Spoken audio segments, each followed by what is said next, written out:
കേരളത്തിൽ ഏറ്റവും ഭംഗിയായിട്ട് തുരുത്തുകളിലൂടെയും തോടുകളിലൂടെയും കണ്ടൽക്കാടിനുള്ളിലൂടെയൊക്കെ വള്ളത്തിൽ യാത്ര ചെയ്യാൻ പറ്റുന്നൊരു സ്ഥലമുണ്ട്. അതാണ് നമ്മുടെ മൺട്രോ തുരുത്ത്. നിങ്ങൾ കേരളത്തിൽ എവിടെയായിരുന്നാലും ഒരു ദിവസം കൊണ്ട് നമുക്ക് ഇവിടെയൊക്കെ പോയിട്ട് വരാൻ പറ്റും. അപ്പോൾ വിട്ടാലോ? Welcome back to my channel. നമ്മൾ കോഴിക്കോട് നിന്നാണ് ബസ്സിൽ കയറുന്നത്. രാവിലെ ആകുമ്പോഴേക്കും നമ്മൾ കൊട്ടാരക്കരയിൽ എത്തിയിട്ടുണ്ട്. കൊട്ടാരക്കരയിൽ നിന്നും കൊല്ലത്തേക്ക് പോകുന്ന ഏതൊരു ബസ്സിന് കയറിയാലും നമുക്ക് കുണ്ടറ എന്ന് പറയുന്ന സ്ഥലത്ത് ഇറങ്ങാൻ പറ്റും.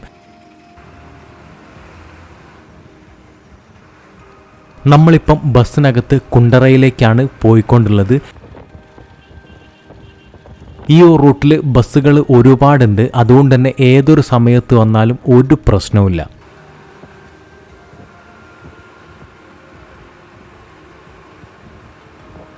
നമുക്ക് കുണ്ടറയിൽ പോയിട്ട് അവിടുന്ന് ബസ്സിൽ കയറിയിട്ട് വേണം മൺട്രോ തുരുത്തിലേക്ക് പോകാൻ വേണ്ടിയിട്ട്. കൊട്ടാരക്കരയിൽ നിന്നും കുണ്ടറയിലേക്ക് 20 രൂപയാണ് ടിക്കറ്റ് വന്നിട്ടുള്ളത്.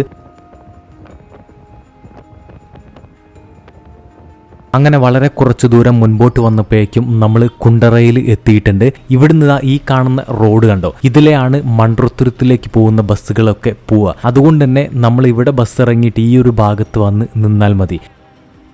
ഇവിടെ ബസ് ഇറങ്ങാൻ വേണ്ടിയിട്ട് ഈ ഒരു ചർച്ച് ഓർമ്മ വെച്ചാൽ മതി. സെന്റ് തോമസ് ഓർത്തഡോക്സ് സിറിയൻ ചർച്ചാണിത്. കുറച്ച് സമയം മാത്രമേ നിന്നുള്ളൂ, അപ്പോഴേക്കും നമുക്ക് പോകാനുള്ള ബസ് വന്നിട്ടുണ്ട്. ഈ ഒരു ശ്രീദുർഗ എന്ന് പറയുന്ന ബസ്സിലാണ് പോകുന്നത്. ഇത് പട്ടംതുരുത്തിലേക്ക് പോകുന്ന ബസ്സാണ്. അതിനിടയിലാണ് മൺട്രോ തുരുത്ത് വരുന്നത്. ഈ ഒരു ബസ്സിൻ്റെ ഇവിടുത്തെ സമയം 7:20 ഈ ഒരു ബസ്സിനകത്ത് പോവുകയാണെങ്കിൽ നമുക്ക് എസ് വളവ് എന്ന് പറയുന്ന സ്ഥലത്ത് ഇറങ്ങാൻ പറ്റും. അവിടുന്നാണ് നമുക്ക് വള്ളത്തിലും ഷിക്കാരയിലും ഒക്കെ പോകാൻ പറ്റുന്ന സ്ഥലം. അതോടൊപ്പം ഒരുവിധം എല്ലാ ആളുകളും പോവാറുള്ളതും ഈ ഒരു എസ് വളവിലേക്കാണ്.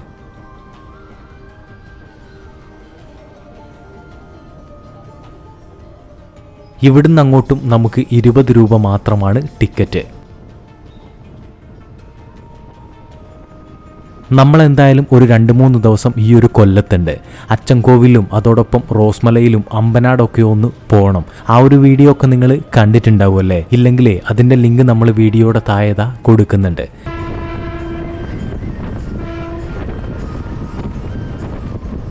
നമ്മളെന്തായാലും ആദ്യമായിട്ടാണ് ഈ ഒരു റൂട്ടിലൊക്കെ യാത്ര ചെയ്യുന്നത്. അതുകൊണ്ട് തന്നെ കാഴ്ചകൾക്കൊക്കെ ഒരു പ്രത്യേക ഭംഗിയുണ്ട്. നിങ്ങൾ കേരളത്തിൻ്റെ എവിടെയായിരുന്നാലും നമ്മൾ പോകുന്ന മൺട്രോ തുരുത്തിലെ നിങ്ങൾക്ക് ഒരു ദിവസം കൊണ്ട് വന്നിട്ട് പോകാൻ പറ്റും. അതും ബസ്സിനകത്ത് വന്നാൽ മതി, നമ്മൾ വന്ന പോലെ.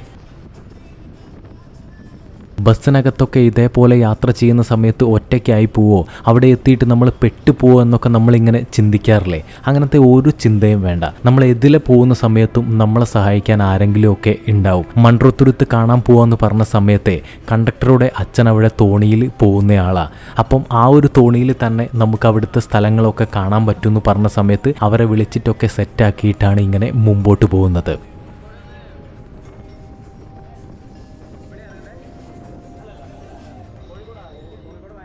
കുറച്ച് മുൻപോട്ട് വന്ന് നമ്മൾ എസ് വളവിൽ എത്തിയിട്ടുണ്ട്. ഇവിടെ നമ്മൾ ഇറങ്ങുന്നില്ല, കുറച്ചും കൂടെ മുൻപോട്ട് പോകണം.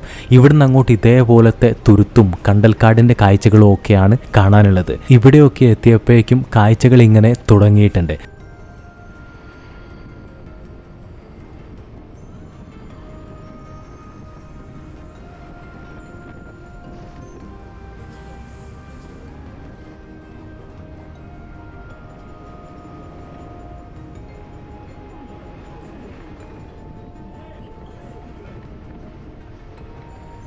അങ്ങനെ കുറച്ച് ദൂരം മുൻപോട്ട് വന്ന് നമ്മളിവിടെ ബസ് ഇറങ്ങി. ഈ കാണുന്ന തോണികളൊക്കെ കണ്ടോ? ഇതേപോലത്തെ ഒരു തോണിയിലാണ് നമ്മളിപ്പം ഇവിടെയൊക്കെ കാണാൻ വേണ്ടിയിട്ട് പോകുന്നത്.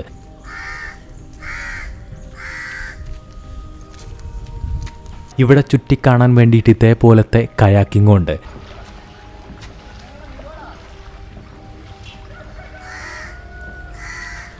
ഇവിടെ ഇതേപോലെ തോണികളൊക്കെ നിർത്തിയിട്ടത് കാണാൻ ഒരു പ്രത്യേക ഭംഗിയാണ്.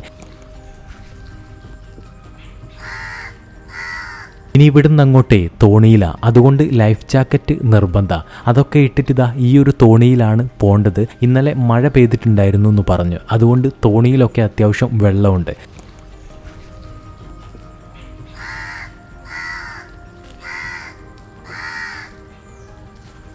തോണിയിലെ വെള്ളമൊക്കെ വറ്റിച്ചതിന് ശേഷം നമ്മൾ കയറിയിട്ടേ ഇനി നമ്മൾ മുൻപോട്ട് പോവാണ്.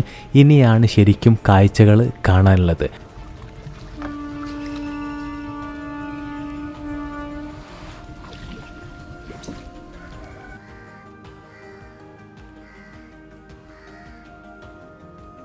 ഇതേപോലത്തെ ഒരുപാട് പാലത്തിനടിയിലൂടെ നമുക്ക് പോകാനുണ്ട്.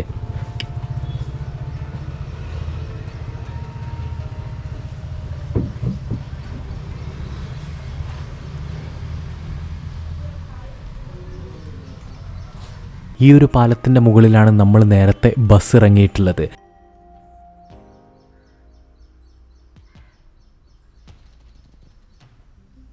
നമ്മളിപ്പം പോകുന്ന ഈ ഒരു വള്ളത്തിനകത്തെ 8 ആളുകൾക്ക് പോകാൻ പറ്റും. 8 ആളുകൾക്ക് 2 മണിക്കൂർ നേരത്തേക്ക് 1000 രൂപയാണ് ഇവർ ചാർജ് ചെയ്യുന്നത്. നമ്മളെന്തായാലും 1 മണിക്കൂർ സമയമാണ് എടുത്തിട്ടുള്ളത്. നമുക്ക് വന്നിട്ടുള്ളത് 500 രൂപയാണ്. ഇവിടുന്ന് നമ്മൾ ഉള്ളോട്ട് കയറുകയാണ്.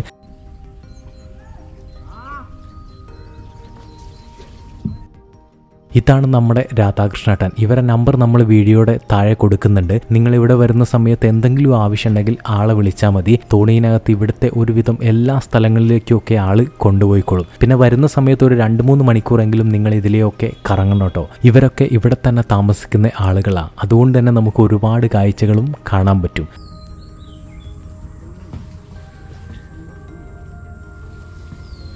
ഇതേപോലെ മരങ്ങളും കണ്ടൽക്കാടുകളും ഒക്കെ നിൽക്കുന്നതുകൊണ്ട് തന്നെ അതിനിടയിലൂടെയൊക്കെ കുനിഞ്ഞിട്ടൊക്കെ വേണം പോകാൻ വേണ്ടിയിട്ട്. വലിയ ഷിക്കാര ബോട്ടുകളൊന്നും ഈ റൂട്ടിലൊന്നും പോവില്ല. ഇവിടെ വരുന്ന സമയത്ത് ശരിക്കും ഇതേപോലത്തെ ചെറിയ വള്ളങ്ങളിൽ പോകുന്നതാണ് നല്ലത്. അങ്ങനെ ആവുന്ന സമയത്ത് നമ്മളിപ്പം വന്നതുപോലെയുള്ള ചെറിയ ചെറിയ വഴികളിലൂടെയൊക്കെ വരാൻ പറ്റും. ശരിക്കും ഇവിടെ വരുന്ന സമയത്ത് ഇതേപോലത്തെ സ്ഥലങ്ങളിലൂടെയൊക്കെയാണ് പോകേണ്ടത്. അങ്ങനെയാണെങ്കിലാണ് ഇവിടുത്തെ യഥാർത്ഥ വൈബ് നമുക്ക് ആസ്വദിക്കാനൊക്കെ പറ്റുക. കൊല്ലം ജില്ലയിലെ അഷ്ടമുടി കായലിനും അതേപോലെ കല്ലടയാറിനും സംഗമ സ്ഥലമുള്ള 8 ചെറുദ്വീപുകളുടെ മനോഹരമായ കൂട്ടമാണ് മൺട്രോത്തുരുത്ത്. നമ്മളിപ്പം പോകുന്നത് പോലത്തെ ചെറിയ വള്ളങ്ങളിലും അതേപോലെ തന്നെ ഷിക്കാര ബോട്ടുകളിലും പിന്നെ നമ്മൾ നേരത്തെ കണ്ട കയാക്കിങ്ങിലും ഒക്കെ നമുക്കിതിലെ യാത്ര ചെയ്യാൻ പറ്റും.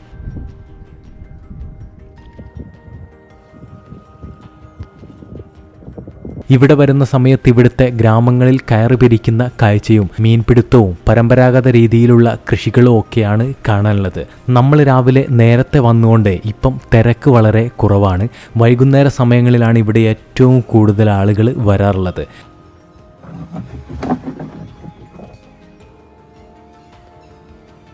നമ്മൾ മൺട്രോത്തുരുത്ത് എന്ന് എവിടെ സെർച്ച് ചെയ്യുന്ന സമയത്തും നമുക്ക് കാണാൻ പറ്റുന്ന ഫോട്ടോസ് ഇതാ ഇവിടുത്തതാണ്. ഈ ഒരു കണ്ടൽക്കാടിനിടയിലൂടെ നമ്മളിങ്ങനെ തോണിയിൽ പോകുന്നൊരു കാഴ്ച ശരിക്കും അടിപൊളിയാണ്, പറഞ്ഞറിയിക്കാൻ പറ്റില്ല. ഇവിടെ വന്ന് തന്നെ അനുഭവിക്കണം കേട്ടോ.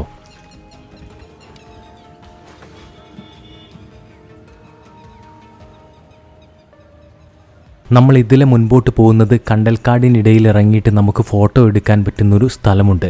ഇതാ ഇവിടെയാണ്. ഈ ഒരു കണ്ടൽക്കാടിൻ്റെ മുകളിലൊക്കെ കയറിയിട്ട് നമുക്ക് ഇവിടുന്ന് ഫോട്ടോ എടുക്കാനൊക്കെ പറ്റും.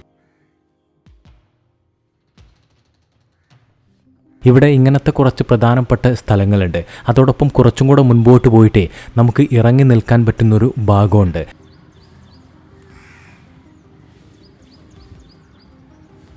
അതിലെയൊക്കെ ചുറ്റിക്കറങ്ങിയിട്ട് നമ്മൾ ഈ ഒരു പാലത്തിനടിയിലേക്ക് കയറുകയാണ്.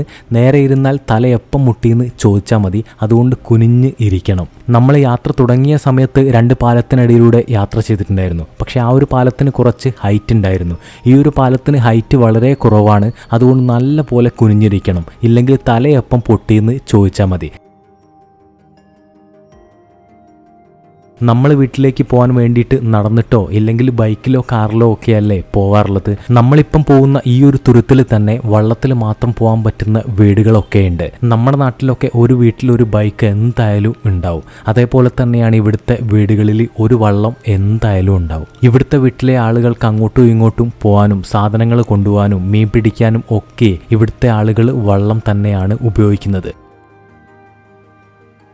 നമ്മളിവിടെ വരുന്ന സമയത്ത് ഇവിടുത്തെ ഭംഗിയും സൗന്ദര്യവും ഒക്കെ ആസ്വദിച്ച് ഒരുപാട് പുകയത്തിയൊക്കെ സംസാരിച്ച് പോവും. പക്ഷേ ഇവിടെ ജീവിക്കുന്ന ആളുകൾക്ക് ഒരുപാട് ബുദ്ധിമുട്ടുണ്ടാവും. ചുറ്റുപാടും വെള്ളമാണ്, അതിനിടയിലൊക്കെ വീടുകളുണ്ട്. ആ വീട്ടിൽ താമസിക്കുന്ന ആളുകൾക്ക് എന്തായാലും നല്ല ബുദ്ധിമുട്ടായിരിക്കും ജീവിക്കാൻ വേണ്ടിയിട്ട്. അങ്ങോട്ടും ഇങ്ങോട്ടും പോകുന്ന കാര്യം മാത്രമല്ല, ഒരു വീടാവുന്ന സമയത്ത് എന്തൊക്കെ കാര്യങ്ങളുണ്ടാവും. എന്തായാലും കുറച്ച് മുൻപോട്ട് വരുമ്പോഴേക്കും ഇവിടെയൊക്കെയാണ് കച്ചവടക്കാരൊക്കെ ഉണ്ടാവാറുള്ളത്. നമ്മൾ രാവിലെ നേരത്തെ ആയതുകൊണ്ട് ഇപ്പം ആളുകളൊന്നും ഇല്ല. വൈകുന്നേരം ആയാൽ പിന്നെ ഇങ്ങോട്ട് അടുക്കാനാവില്ല എന്നാണ് പറഞ്ഞിട്ടുള്ളത്. അത്രത്തോളം ആളുകളുണ്ടാവും. നമ്മൾ പോകുന്നത് ചെറിയ വള്ളത്തിലായതുകൊണ്ട് തന്നെ ഇങ്ങനത്തെ ഉള്ളോട്ടൊക്കെ നമുക്ക് പോകാനൊക്കെ പറ്റും. ആ ഒരു സമയത്ത് ഇങ്ങനത്തെ കമ്പും ഒക്കെ ഇങ്ങനെ ഉണ്ടാവും. അതൊക്കെ നമ്മൾ ശ്രദ്ധിച്ചില്ലെങ്കിൽ പണി എന്തായാലും കിട്ടും കേട്ടോ.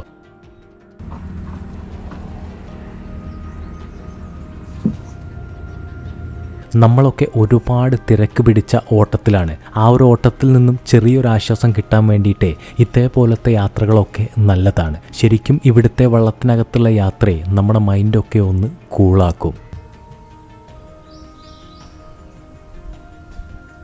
അങ്ങനെ മുൻപോട്ട് വന്ന് നമ്മൾ നേരത്തെ ബസ് ഇറങ്ങിയിട്ടുള്ള പാലത്തിനടിയിൽ വീണ്ടും എത്തിയിട്ടുണ്ട്. ഈ ഒരു മൺട്രോത്തുരുത്ത് എന്ന് പറയുന്നത് നമ്മളിപ്പം ചുറ്റിക്കറങ്ങി വന്നിട്ടുള്ള സ്ഥലം മാത്രമല്ല കേട്ടോ, 8 ദ്വീപുകൾ ചേർന്നിട്ടുള്ളതാണ് മൺട്രോത്തുരുത്ത്. അങ്ങനെ മൺട്രോത്തുരുത്തിൻ്റെ കാഴ്ചകളൊക്കെ കണ്ട് മനോഹരമായിട്ടുള്ള കാഴ്ചയും ഭംഗിയും ഒക്കെ ആസ്വദിച്ചുകൊണ്ട് നമ്മൾ തിരിച്ചു പോവാണ്. അത്ര തന്നെയുള്ളൂ ഈ ഒരു വീഡിയോ ഇഷ്ടപ്പെട്ടാൽ ലൈക്ക് ചെയ്യുക, സബ്സ്ക്രൈബ് ചെയ്യാൻ മറക്കരുത്. അഭിപ്രായങ്ങൾ എന്തായാലും അറിയിക്കണം. അടുത്ത വീഡിയോയിൽ കാണാം.